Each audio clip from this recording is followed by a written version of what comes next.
Hello दोस्तों, आप लोगों का एक बार फिर से स्वागत है आज के इस वीडियो में। So this video is the part 2 of the session number 2 of the unit number 1 of the class 10th। तो बेसिकली ये क्लास 10th का यूनिट नंबर 1 का सेशन नंबर 2 जो चल रहा था एलिमेंट ऑफ ट्रांसपोर्टेशन का, ये पार्ट 2 होने वाली है। अगर आप लोगों ने पार्ट 1 नहीं देखा तो पार्ट 1 को देखो, देन इस वीडियो को आप देखना, because this one is the part 2। सो जो भी टॉपिक्स हम लोगों ने कवर कर लिया था लास्ट वीडियो में, पार्ट 1 में जो भी टॉपिक्स वगैरह हमने कवर कर लिए थे, मैं आपको बता देता हूँ। हम लोगों ने इंट्रोडक्शन कर लिया था, ऑब्जेक्टिव ऑफ रिटेल ट्रांसपोर्टेशन कर लिया था, मोड्स ऑफ रिटेल ट्रांसपोर्टेशन कर लिया था, and loading and unloading of merchandise भी कर लिया था। अब बचा था हमारा क्या, objectives of loadings and unloading and problems with retail transportation and question answer. तो ये 3 पार्ट बेसिकली आज इस पार्ट 2 में हम कवर करेंगे। तो बिना आप लोगों का टाइम वेस्ट करते हुए चलिए आज के इस वीडियो को स्टार्ट करते हैं। Objectives of loading and unloading. तो ऑब्जेक्टिव्स क्या है बेसिकली लोडिंग और अनलोडिंग का। When the finished goods is received from factory और wholesale dealer, the retailer must receive these goods in his store showroom. For doing this job he has to unload the material from the transport device. तो basically जो भी goods वगैरह होते हैं, जो finished goods होते हैं, वो रिसिप्ट किए जाते हैं फ्रॉम द फैक्ट्री और होलसेल डीलर से रिटेलर के जरिए। और retailer must receive these goods, जो भी गुड्स वगैरह होते हैं फिनिश्ड गुड्स जो फैक्ट्री से आ रहे हैं, होलसेल डीलर से आ रहे हैं, उन्हें रिटेलर को रिसीव करना होता है ये सारे गुड्स अपने शोरूम में, अपने जो भी स्टोर वगैरह है वहाँ पे रिसीव करके चलना होता है। ठीक है, उसके बाद कह रहा है for doing this job he has to unload the material of the transport device. तो इसलिए बेसिकली जो भी गुड्स वगैरह आए हैं उनके स्टोर पे, वो अनलोड करना होता है उन्हें। ठीक है, इसलिए ये सारी चीज़ें वो अनलोड करें। तो अनलोड बेसिकली क्यों करना पड़ता है, जो भी गुड्स वगैरह उनको डिलीवर हुई है वो उन्हें अनलोड करना होता है रिटेलर को। ठीक है, उसके बाद कह रहा है in the same way when the customer purchases the material from the retailer he has to load the purchase material into the transport vehicle. This activity are called loading and unloading of the materials. तो ये इसे ही हम basically loading unloading material कहते हैं। पहले वाले में हम क्या कर रहे थे, जो भी हमारा जो प्रोडक्ट है फिनिश गुड्स है, या तो हम लोग रिसीव कर रहे थे कहाँ से, फैक्ट्री से या होलसेल डीलर से, वो हमारे रिटेल स्टोर पे आ रहा था या फिर शोरूम में आ रहा था। तो वहाँ से हमारा एक जॉब स्टार्ट हो जाता है उन प्रोडक्ट या गुड्स को अनलोड करना, उन मटेरियल को अनलोड करना फ्रॉम दैट ट्रांसपोर्ट व्हीकल्स। ठीक है, ये हमारे रिटेलर के केस में था। अब हम कस्टमर के पर्सपेक्टिव से बात करें तो आप कस्टमर को भी प्रोडक्ट एंड ये प्रोडक्ट डिलीवर कर रहे होते हैं, मटेरियल डिलीवर कर रहे होते हैं, तो उनको भी हम ट्रांसपोर्ट के थ्रू ही डिलीवर कर रहे होते हैं। तो उस वाले केस में हम ट्रांसपोर्ट व्हीकल के यूज़ कर रहे होते हैं, और इसमें हम बेसिकली लोड कर रहे होते हैं जो भी प्रोडक्ट वगैरह हैं सारे, उन्हें डिलीवर करने के लिए। हम यहाँ पे अनलोड कर रहे होते हैं जो हमें प्रोडक्ट मिला था, यहाँ पे हम लोड कर रहे होते हैं सो दैट कस्टमर को डिलीवर हो जाए। तो these activities are called loading unloading activity, loading unloading of the materials. आगे क्या बता रखा है, चलिए देखते हैं। There are various good practices of loading unloading, some of them are. तो यहाँ पे बता रखा है कुछ अच्छी प्रैक्टिसेस है, वेरियस अच्छी प्रैक्टिसेस है, कुछ अच्छी प्रैक्टिसेस है जो कि हम लोडिंग अनलोडिंग में यूज़ कर सकते हैं, जो कि यहाँ पे कुछ बता रखी है, मेंशन कर रखी है। चलिए देखते हैं क्या क्या अच्छी प्रैक्टिसेस है। पहला, when a bulk of order is obtained. जब आपको जो भी गुड्स की, जो भी ऑर्डर की बल्क ऑर्डर हो जाए, रिसीव्ड हो जाए और आपको मिल जाए, ऑब्टेन मतलब आपको मिल जाए। Send the delivery of the material directly from the factory और wholesale dealer to the customer. जो भी आपको गुड्स वगैरह मिल गए हैं बल्क में, उसे आप डायरेक्टली बेसिकली आप कस्टमर को सेंड कर दो। पहला ये अच्छा प्रैक्टिस है, अच्छी प्रैक्टिस है गुड्स को लोडिंग अनलोडिंग करने के लिए। जैसे आपको मिला बल्क में गुड्स ऑर्डर, जो भी गुड्स वगैरह आपको डिलीवर हुई, आप तुरंत ही आप कस्टमर को डिलीवर कर दो डायरेक्टली। ठीक है, फ्रॉम द फैक्ट्री और होलसेल, जैसे ही आपको ऑप्टिन मिला वहीं से डायरेक्टली आप सेंड कर दो कस्टमर को। तो सिंपल इसमें क्या कह रहा है, जब भी आपको गुड्स ऑब्टेन मिल रहा है, bulk of order is obtain, तो you have to just deliver directly from the factory और wholesale dealer to the customer. उसके बाद next one is the load the materials from the delivery to the customer. उसके बाद कह रहा है load the materials for delivery to the customer as early as possible, which helps in reduction in the stock storage space, early realizations of selling price, avoiding obsolescence and minimizing the safety cost. तो basically आप जितना जल्दी हो सके ना, इसमें कह रहा है load material to the delivery of the customer, जितना जल्दी हो सके उतना आप जल्दी एज अर्ली एज पॉसिबल आप जो भी गुड्स है वो कस्टमर को सेंड कर दो, डिलीवर कर दो. इससे क्या होगा, बेसिकली ये हेल्प करेगी हमारी कॉस्ट की रिडक्शन करने में, रिडक्शन इन स्टोरेज स्पेस. जो भी स्पेस लगने वाला था ना, जैसे हम 10 गुड्स को स्टोर करके रखने वाले थे, अब हम 10 गुड्स हम सेंड कर देंगे तो वो स्पेस बच जाएगा हमारा. तो वो हमारा ये हेल्प करेगा हमारा reduction in the stock storage space बचाएगा हमारा. अर्ली रियलाइजेशन सेलिंग प्राइस, जल्दी हम लोग सेल कर देंगे तो पैसे भी हमें जल्दी मिल जाएंगे. अवॉइडिंग द एब्सोलेंस, जो भी गुड्स ख़राब होने वाले थे, मान लो अगर हम सेंड नहीं करते तो कुछ गुड्स ख़राब वराब भी हो सकते थे, चांसेस थे, तो वो भी अवॉइड हो जाएगा. उसके बाद मिनिमाइजेशन ऑफ सेफ्टी कॉस्ट, जो हम उसे संभाल के रखते हैं गुड्स को अपने वेयर हाउस में, उसमें भी जो खर्चे वगैरह लगते हैं, पैलेट्स वगैरह हम यूज़ कर रहे होते हैं और भी चीज़ें, तो वो सारे खर्चे भी हमारे बच जाएंगे, वो भी मिनिमाइज हो जाएंगे. उसके बाद कह रहा है नेक्स्ट पॉइंट क्या है, protect the material from fire, rain, water, theft, acid. तो इन सारी चीज़ों से भी आपको बेसिकली अपने मटेरियल को बचा के चलना है. उसके बाद डेलिकेट मतलब नाजुक मटेरियल्स जो होते हैं ना, उन्हें नाजुक materials must be handled carefully. तो जो भी नाजुक मटेरियल है उन्हें कैसे हैंडल करना है, बहुत केयरफुल्ली.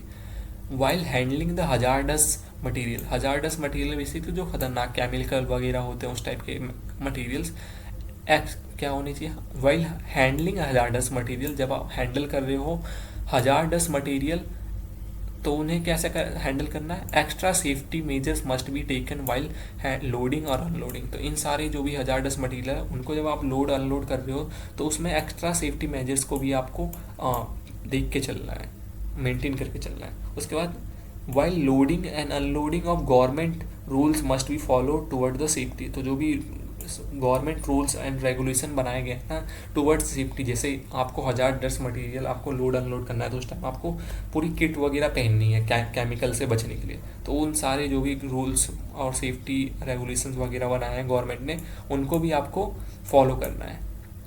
7वां पॉइंट क्या कह रहा है, some materials can not be stores for longer duration and it has to be handled with the care. Example vegetable etc. तो इसमें कह रहा है जो भी कुछ मटेरियल्स ऐसे होते हैं ना जो कि लंबे समय के लिए हम लोग स्टोर, लॉन्ग ड्यूरेशन के लिए बेसिकली हम उसे स्टोर नहीं कर सकते. It has to be handle, इसे हैंडल करना होगा विद द केयर. इन सारे जो भी गुड्स वगैरह हैं, मटेरियल्स हैं, इनको एक्स्ट्रा केयर के साथ हैंडल करना होगा. इसका एग्जांपल दे रखा है वेजिटेबल. तो वेजिटेबल्स जो होते हैं तुरंत ही ख़राब हो जाते हैं, तो इसलिए लॉन्गर ड्यूरेशन तक हम इसे बेसिकली हैंडल नहीं कर सकते, इसलिए हमें इसे थोड़ा एक्स्ट्रा केयर के साथ हैंडल करना होगा. आई होप आपको ये बेसिकली ये 7 गुड प्रैक्टिस बता रखी हैं किसकी, लोडिंग और अनलोडिंग के. ठीक है, आई होप आपको ये लोडिंग अनलोडिंग का ऑब्जेक्टिव अच्छे से क्लियर हुआ होगा. इस वाले पॉइंट में बेसिकली हम लोग गुड्स रिसीव कर रहे थे, ठीक है, शोरूम और स्टोर से रिटेलर रिसीव कर रहा था, फिर देन उसे क्या कर रहा था, अनलोड कर रहा था अपने जो भी वेयर हाउस है और शोरूम में. इस वाले केस में हम लोग जो भी गुड्स हमने रिसीव किया है वो हम डिलीवर कर रहे थे कस्टमर को. ठीक है, तो इसमें हम इस वाले केस में अनलोड कर रहे थे, इस वाले केस में लोड कर रहे थे सो दैट हम डिलीवर कर सके किसे, कस्टमर को. आई होप आपको ये पूरा समझ में आया होगा. अब चलिए देखते हैं problems associated with the retail transport. तो क्या क्या प्रॉब्लम्स हैं जो एसोसिएटेड है किससे, रिटेल ट्रांसपोर्ट से. तो पहला, maintaining supply chain efficiency in face of increasing risk and unpredictability. तो ये बेसिकली रिस्क इंक्रीज़ हो रहा है. अगर हम सप्लाई चेन को एफिशिएंटली मैनेज करें, maintaining the supply chain efficiently, ये फेस कर रहा है बेसिकली इंक्रीजिंग रिस्क और अनप्रेडिक्टेबिलिटी. तो इसका मतलब बेसिकली क्या है ना, लाइक हम लोग सप्लाई चेन्स को एफिशिएंसी के साथ मैनेज करना चाहते हैं. लेट्स से हम लोग गुड्स हम ट्रांसपोर्ट कर रहे हैं वाटर के थ्रू, तो ये रिस्क होता है ना कि वो कहीं शिप समुद्र में ही डूब जाए, या फिर वो जो भी अनप्रेडिक्टेबिलिटी होती है कि वो गुड्स हमारे पास हमारे तक पहुँचे ही ना, गुड्स कहीं ना कहीं मतलब समुद्र के अंदर ही डूब जाए, ख़राब बराब हो जाए, कुछ लहर वगैरह ऐसी आए, सो दैट वो गुड्स हमारे पास ना आए। तो ये वही कह रहा है, इंक्रीज रिस्क और अनप्रेडिक्टेबिलिटी होता है इसमें। सेकंड पॉइंट क्या है, infrastructure congestion exacerbated by unforeseen uncontrolled events। तो ये इसमें ये कह रहा है ना, कंजेशन मतलब ये भीड़ वगैरह वाली ऐसी कुछ बातें होती हैं। एग्जासेबेटेड मतलब वही लेट्स से यहाँ पे कुछ इवेंट ऐसे हो गए जो बेसिकली ये पूरे पूरे हमारा जो भी हमारा है ना इंफ्रास्ट्रक्चर को ख़राब कर दे रहा है, मतलब वर्स कर दे रहा है, मतलब ख़राब कर दे रहा है, ठीक है। तो कुछ ऐसे इवेंट वगैरह होते हैं जो कि हमारे जो कि हमने देखे नहीं है, अनफोर्सीन है, जो इवेंट है अनफोर्सीन है और अनकंट्रोलेबल है, उन इवेंट्स को हम कंट्रोल नहीं कर सकते, तो वो हमारे इंफ्रास्ट्रक्चर को क्या कर देते हैं, ख़राब कर देते हैं। तो ये भी हमारा एक प्रॉब्लम है ट्रांसपोर्टेशन से रिलेटेड। जैसे कि अगर नेचुरल डिजास्टर की बात करें तो ये इंफ्रास्ट्रक्चर इसकी वजह से ख़राब हो जाता है। लेबर स्ट्राइक्स एंड शॉर्टेजेस, इनके वजह से भी बेसिकली हमारा जो भी है इंफ्रास्ट्रक्चर ख़राब हो जाता है, ये भी अनकंट्रोल इवेंट है और अनफोर्सीन है। उसके बाद टेररिज्म भी एक बड़ा प्रॉब्लम है। एंड थर्ड पॉइंट है हमारा हेजिटेंडेंट सप्लाई चेन सिक्योरिटी। इसका मतलब है इंक्रीज, ठीक है, मतलब ग्रोथ, इंक्रीज कह सकते हो आप, ठीक है। तो हेजिटेंडेंट सप्लाई चेन सिक्योरिटी मतलब आज के टाइम में ना सप्लाई चेन सिक्योरिटी ज़्यादा इंक्रीज हो गई है। सो इसके वजह से भी हमारा जो कॉस्ट है और ये सब हमारा इंक्रीज हुआ, तो ये भी सो एक प्रॉब्लम है, सिक्योरिटी भी एक प्रॉब्लम है रिटेल ट्रांसपोर्टेशन में, बिकॉज ये सप्लाई चेन सिक्योरिटी इंक्रीज हो गई, तो सिक्योरिटी एक प्रॉब्लम है इसका और रिटेल ट्रांसपोर्टेशन का। उसके बाद इंक्रीजिंग कॉस्ट भी आज का टाइम पे इंक्रीज हो रही है हमारी, जो हम रिटेल ट्रांसपोर्टेशन का यूज़ करते हैं, तो ये भी एक प्रॉब्लम है रिटेल ट्रांसपोर्ट का। इसमें क्या है, इन्वेंट्री जस्ट इन टाइम। पहले हम लोग क्या, जस्ट इन टाइम का मतलब क्या है कि जब हमें नीड होगी जब भी हम इन्वेंट्री का ऑर्डर करेंगे और हम लेके चलेंगे, सामान ऑर्डर करेंगे। बट ये अब क्या हो रहा है, just in time to just in case मतलब हम एडवांस में ये ऑर्डर वगैरह करके चलेंगे, तो इस वजह से भी मतलब हमारा जो है ना कॉस्ट इंक्रीज हो रहा है। जस्ट इन टाइम का मतलब बेसिकली जब हमें नीड, जैसे आज हमें 10 प्रोडक्ट की नीड पड़ी तो हम आज ऑर्डर करेंगे अभी। बट जस्ट इन केस में क्या होगा, लेट्स से हमें पता है कि कल 10 ऑर्डर की नीड पड़ने वाली है, तो हम पहले से ही एडवांस में ऑर्डर कर लेंगे और पहले से ही हम सामान को रख के चलेंगे अपने स्टोर या वेयर हाउस में। सो इसे हम कहते हैं जस्ट इन केस, एंड उसे जो हम नीड के बेसिस पे ऑर्डर करते हैं उसे कहते हैं जस्ट इन टाइम। सो इस वजह से भी हमारी इन्वेंट्री का कॉस्ट इंक्रीज हो जाता है हमारा, तो इस वजह से भी कॉस्ट इंक्रीज हो जाता है। उसके बाद कंजेस्शन, डैमरेज मतलब वही डैमेज हो जाना हमारा प्रोडक्ट, फ्यूल हो गया, टैरिफ हो गया, मिटिगेशन हो गया। मिटिगेशन फीस मतलब ये लॉ रिलेटेड फीस वगैरह हो गई, कंटेनर फीस हो गई, इन सारी की फीस वगैरह की वजह से भी हमारा कॉस्ट इंक्रीज हो जाता है। तो सिंपल से आपको ये याद रखना है, फीस हो गई ना, फीस वगैरह, कंटेनर की फीस हो गई, मिटिगेशन, ट्रैफिक फीस, तो इनके वजह से भी हमारा कॉस्ट इंक्रीज होता है। उसके बाद सिक्योरिटी की वजह से भी हमारा कॉस्ट इंक्रीज हो जाता है। उसके बाद फिफ्थ क्या प्रॉब्लम है, using retail transport for cross border मतलब लेट्स से मेरे को दिल्ली से मुंबई जाना है, मुंबई से कलकत्ता जाना है, ऐसे करके मैं क्रॉस बॉर्डर यूज़ कर रहा होता हूँ और ट्रांसपोर्ट जब हम यूज़ कर रहे होते हैं। तो वही कह रहा है, using retail transport for cross border is complex. ये बहुत कॉम्प्लेक्स है, बहुत हार्ड है, टाइम कंज्यूमिंग है एंड कॉस्टली भी है, ठीक है, टाइम भी ज़्यादा लगता है हमें, कॉस्टली भी है। For example at least 12 different permission issued by the different authorities. Like जब हम ये क्रॉस बॉर्डर वाला डिलीवरी करते हैं ना प्रोडक्ट, जब हम क्रॉस बॉर्डर हम रिटेल ट्रांसपोर्ट यूज़ करते हैं, सो इसमें हमें कितने 12 डिफरेंट, हमारी बुक ने मेंशन करना चाहिए इतने, हमारी बुक ने मेंशन करके बताया है कि 12 डिफरेंट परमिशन एटलीस्ट आपको लेनी होती है, वो भी डिफरेंट अथॉरिटी से। तो ये भी एक टाइम कंज्यूमिंग प्रोसेस है और कॉस्टली प्रोसेस है। उसके बाद है for example import and export of goods needed customer clearance before sending to the यहाँ पे अच्छे से दिख नहीं रहा, मैं बुक में दिखा देता हूँ आपको। अ, ये देखिए, क्या ये वाला पॉइंट था ना, ये देखिए, for import and export of goods needed customer clearance before sending to the distribution centers। तो इसमें क्या कर रहा है, जब हम इंपोर्ट और एक्सपोर्ट करते हैं ना गुड्स का, तो ये इसमें नीड होती है हमारी किसकी, कस्टमर क्लियरेंस की। हमें क्लियरेंस करवाना पड़ता है जो भी गवर्नमेंट वगैरह से, उनसे before sending to the distribution centres.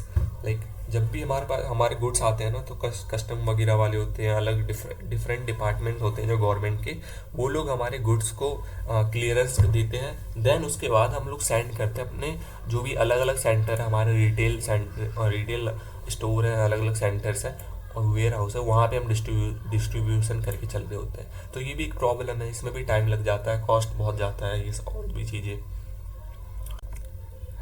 Next हमारा जो है ये, it is needed to translate all information into national और regional language, trigger additional handling and logical efforts regarding the separation and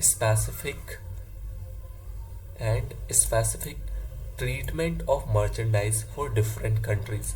तो इसमें ये कह रहा है ना, लाइक अगर आप जब अपने प्रोडक्ट दूसरी कंट्रीज में डिलीवर कर रहे हो, वहाँ पे सेंड कर रहे हो, तो मान लो आप यहाँ इंडिया से यूएस में आप अपने प्रोडक्ट सेंड कर रहे हो, तो यूएस में तो इंग्लिश फुल इंग्लिश चलता है, तो आपको इंग्लिश में वहाँ पे जो भी अपना प्रोडक्ट वगैरह है वहाँ पे उस लैंग्वेज में आपको जो भी वहाँ की नेशनल लैंग्वेज है, रीजनल लैंग्वेज है, उसके हिसाब से आपको चीज़ें ट्रांसलेट करनी होगी। सारी इन्फॉर्मेशन जो भी होगी प्रोडक्ट वगैरह में उस पर मेंशन करनी पड़ेगी। लेट्स से आपको चाइना सेंड करना है, तो चाइना में अलग रीजनल लैंग्वेज चल रहा है, वहाँ पे चाइनीज़ चल रही है। लेट्स से आपको रसिया में सेंड करना है, तो रसियन लैंग्वेज में आपको सारी चीज़ें वहाँ पे जो भी उनकी रीजनल लैंग्वेज है, जैसे रसियन लैंग्वेज है, उनके लैंग्वेज में आपको ट्रांसलेट करके चलनी होगी सारी चीज़ें। ऐसे ही आप दूसरे जापान वगैरह में और भी अदर कंट्री में जैसे सेंड कर रहे हो, तो उनकी लैंग्वेज में बेसिकली आपको चीज़ें जो भी इंफॉर्मेशन वगैरह है प्रोडक्ट की, वो ट्रांसलेट करनी पड़ेगी। तो ये भी एक डिफरेंट लेवल की प्रॉब्लम है ट्रांसपोर्टेशन में। उसके बाद कह रहा है merchandise has to be logistically separated and re levelled to continue final destination. जब आप दूसरे कंट्री में सेंड कर रहे हो ना, तो आपको लॉजिस्टिकली सेपरेट करना है, अलग अलग मतलब लाइक अलग कंट्री में अलग प्रोडक्ट सेंड करना है। तो बेसिकली सेपरेट करने से पहले ना आपको जो भी उस पर लेवल वगैरह है, उस पर आपको लेवल दोबारा लगाने पड़ेंगे उस लैंग्वेज में, जो भी उनकी रीजनल लैंग्वेज है, नेशनल लैंग्वेज है, उसके अकॉर्डिंग ही जो भी इंफॉर्मेशन वगैरह है उस पर मेंशन करनी पड़ेगी बिफोर फाइनल डेस्टिनेशन पे पहुंचने तक। तो सिंपल है, इस पॉइंट में इतना आपको ये ध्यान में रखना है कि जो भी जब हम दूसरी कंट्री में बेसिकली प्रोडक्ट वगैरह सेंड कर रहे होते हैं, तो हमारा additional handling and logical efforts क्या होता है रिगार्डिंग सेपरेशन। जब हम सेपरेट कर रहे होते हैं डिफरेंट और specific merchandise for different countries में, जब हम सेपरेट कर रहे होते हैं डिफरेंट कंट्रीज में, ठीक है, अपने प्रोडक्ट को, तो बेसिकली हमें एडिशनल इन्फॉर्मेशन ऐड करनी पड़ती है, इन्फॉर्मेशन ऐड करके करनी पड़ती है, ट्रांसलेट करनी पड़ती है हमारी जो भी इन्फॉर्मेशन है, या तो उनकी नेशनल लैंग्वेज में या फिर रीजनल लैंग्वेज में। ठीक है, आई होप आपको ये पूरा जो भी प्रॉब्लम्स थे एसोसिएटेड विथ रिटेल ट्रांसपोर्टेशन, आपको ये सारे के सारे प्रॉब्लम समझ में आए होंगे। तो एक और बार मैं आपको बता देता हूँ। तो पहले हम लोगों ने क्या डिस्कस किया, पहले प्रॉब्लम सप्लाई चेन एफिशिएंसी हमने डिस्कस किया, रिस्क इंक्रीज हो रहा है, अनप्रेडिक्टेबिलिटी है, उसके बाद इंफ्रास्ट्रक्चर वाले मतलब बहुत सारे ऐसे चीज़ें हैं जो अनफोर्सिन है और कंट्रोलेबल इवेंट्स हैं। उसके बाद हमने देखा हेजिटेंडेड सप्लाई चेन सिक्योरिटी इंक्रीज हो रही है, कॉस्ट इंक्रीज हो रहा है, और रिटेल ट्रांसपोर्टेशन क्रॉस बॉर्डर के बारे में हमने डिस्कस किया। उसके बाद देखा हमने एक्सपोर्ट इंपोर्ट में मतलब क्लियरेंस का प्रॉब्लम है। उसके बाद हमने देखा इंफॉर्मेशन जो है नेशनल और रीजनल लैंग्वेज में हमें ट्रांसलेट करनी पड़ती है फॉर सेपरेशन, और वहाँ हमें जो भी दूसरी कंट्रीज में फाइनल डेस्टिनेशन में गुड्स को पहुँचाने से पहले। तो ये सारी प्रॉब्लम थी जो कि रिटेल ट्रांसपोर्टेशन से एसोसिएटेड थी। सो हमने सारे पार्ट लगभग कवर कर लिए हैं, देख लेते हैं क्या क्या कवर कर लिया हम लोगों ने। तो जैसा कि हमने देखा था, इंट्रोडक्शन हमने कवर कर लिया है, ऑब्जेक्टिव ऑफ रिटेल ट्रांसपोर्टेशन हमने कवर कर लिया है, modes of retail transportation also हमने कवर कर लिया है, लोडिंग अनलोडिंग वाला पार्ट कवर कर लिया है, objective of loading and unloading वाला part we already covered, and उसके बाद problems associated with retail transportation transport now, इसे भी हमने अभी जस्ट कवर किया है, बस अभी क्वेश्चन आंसर वाला पार्ट रह गया है, सो इसे भी कवर करते हैं। सो देखिए फर्स्ट हमारा है फिल इन द ब्लैंक्स।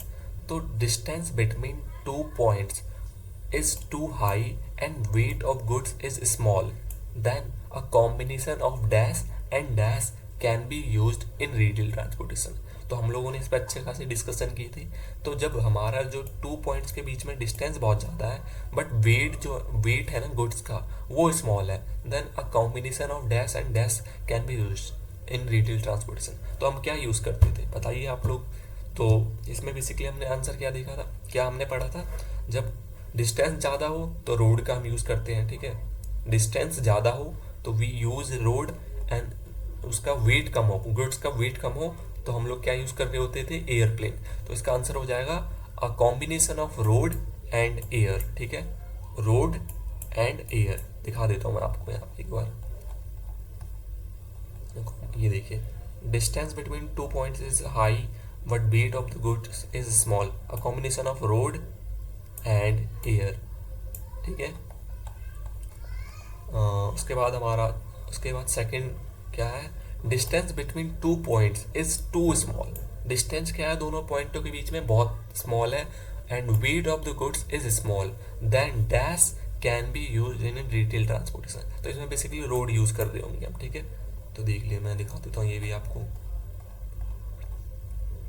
कहाँ आ गया, distance between 2 points is small and,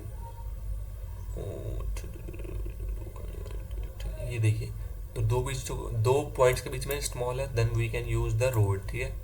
और ये यूज नहीं करेंगे, वाटर वगैरह ये और एयर वगैरह यूज नहीं करेंगे।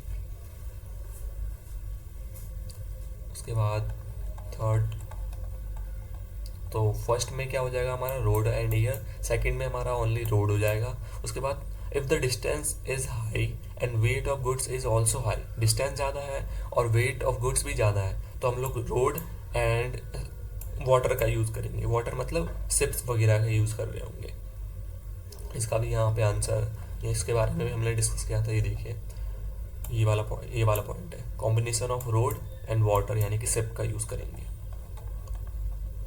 एंड उसके बाद फोर्थ वाला है, while loading and unloading extra care must be taken for material. अब इसमें क्या है, इसमें फिल इन द ब्लैंक्स लग ही नहीं रहा, क्या करना है कुछ पता ही नहीं चल रहा। एक्स्ट्रा केयर हमें करना पड़ेगा, ये तो ठीक है, ये सही बात कह रहे। For perishable item loading and unloading is an important factor, ये भी सही है। तो इसमें करना क्या है, बट बुक में बस ऐसे ही दे रखा है, तो पता नहीं इसमें क्या करना है मुझे, तो छोड़िए इसे, ठीक है, देख लेना, इसमें पता नहीं क्या करना है, एक बार आप लोग अपने टीचर वगैरह से पूछ लेना, वो बता दें, क्या पता। उसके बाद नेक्स्ट पार्ट है fill in the blanks, next part है हमारा एमसीक्यू यानी कि multiple choice questions. Tick the correct answer. तो फर्स्ट क्वेश्चन क्या है, most important mode of retail transportation is rail, air, road, water. तो इसका आंसर हो जाएगा हमारा रोड, ठीक है, मोस्ट इंपॉर्टेंट है हमारा रिटेल ट्रांसपोर्टेशन का, रोड ही हम ज़्यादातर यूज़ कर रहे होते हैं रिटेल ट्रांसपोर्टेशन में।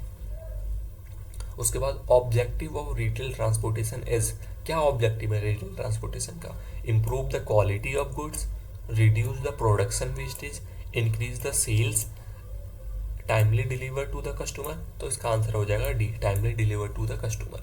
उसके बाद this is not one of the mode of retail transportation, इनमें से क्या मोड नहीं है रिटेल ट्रांसपोर्टेशन का। तो आंसर हमारा हो जाएगा ई मेल। रोड तो हमारा था, एयर भी था और वाटर भी था, बट ईमेल नहीं है हमारा रिटेल ट्रांसपोर्टेशन का पार्ट, ओके, मोड नहीं है ये। Fourth one is loading and unloading must be क्या होगा, रिड्यूस्ड, ये तो होगा नहीं आंसर, इंक्रीज ये भी नहीं, मेंटेन होगा, ठीक है, इसका आंसर हो जाएगा सी पार्ट। उसके बाद hazardous material must be loaded and unloaded carefully. Answer क्या होगा? केयरफुल्ली। क्विकली आंसर नहीं होगा। सी वाला डू नॉट हैंडल ये भी नहीं होगा। बोथ ए या सी नहीं होगा। ओनली आंसर क्या होगा? B, carefully. एक बार ये दोनों आप लोग कन्फर्म कर लेना, पूछ लेना अपने टीचर से इसका कैसे आंसर करना है, क्या आंसर होगा। आई होप आपको सारे आंसर समझ में आए होंगे। इसके बाद भी हमारी बुक में कुछ और क्वेश्चंस दे रखे हैं, दिखा देता हूँ मैं आपको। जैसे कि ये what are the modes of retail transportation, is there any analysis done improve retail transportation in terms of cost, time or delivery etc. उसके बाद ये what action taken to solve the problems, and ये various method of store and non store retail transportation, e commerce retail transporting, objectives of retail transporting, definition of retail transportation, identify the factor affecting the loading unloading. तो ये determine the objectives of loading unloading, difference between the various method of loading unloading, define retail transportation. तो ये basically ये अगर आप लोगों ने पूरा मेरी वीडियो देखी होगी ना, एंड पूरा आपने ये वीडियो शुरू से एंड तक देखा होगा, तो आपको सारी चीज़ें अच्छे से समझ में आएंगी। तो आप you can answer that easily. सारी चीज़ें यहाँ पे मैंने अच्छे से कर रखी है। बेसिकली आप लोग अपने अकॉर्डिंग आंसर, जैसे मार्क्स 2 नंबर के क्वेश्चन है उसके अकॉर्डिंग आप आंसर कर सकते हो। जैसे लोडिंग अनलोडिंग का, जैसे ऑब्जेक्टिव पूछ लिया रिटेल ट्रांसपोर्टेशन का, मोड पूछ लिए कितने मोड्स हैं, तो मोड्स हम यहाँ पे ऑब्जेक्टिव और रिटेल ट्रांसपोर्टेशन पूछ लिया, तो ये सारे पॉइंट आप मेंशन कर सकते हो। मोड पूछ लिया तो आप इनके बारे में बता सकते हो, ठीक है। तो ऐसे करके आप आंसर कर सकते हो ईजिली, ठीक है, अगर आप लोगों ने अच्छे से वीडियो को अंडरस्टैंड किया है तो। जो भी वीडियो में बताई गई है वो सारी अच्छे से चीज़ें समझी है तो। सो गाइस, यहाँ पे होता है हमारा सेशन नंबर 2 कंप्लीट। हमने ईच एंड एवरी टॉपिक अच्छे से कवर किया है, क्वेश्चन आंसर के साथ हमने कवर किया है। एंड अगर आपको ये वीडियो थोड़ी भी अच्छी लगी होगी एंड अगर तो आप लाइक करना हमारे इस वीडियो को, एंड हो सके तो सब्सक्राइब भी कर देना हमारे चैनल को, सो दैट आपको जो भी वीडियोस हैं आने वाली वो टाइमली आपको नोटिफाई हो जाए। एंड दोस्तों, अगर आपको थोड़ी भी वीडियो पसंद आती है ना, तो अपना फीडबैक ज़रूर दिया करो कमेंट बॉक्स में, बिकॉज ये चीज़ें थोड़ी बहुत मेरे को मोटिवेट कर रही होती है। अगर थोड़ा भी कुछ आपने अप्रिसिएट किया होता है मुझे, लेट्स से आपने बोला अच्छा कुछ भी एज ए अप्रिसिएशन में मेरे वीडियो में कमेंट किया, सो दैट ये चीज़ें मेरे को as a feedback as a motivation काम कर रही होती है मुझे, मेरे लिए।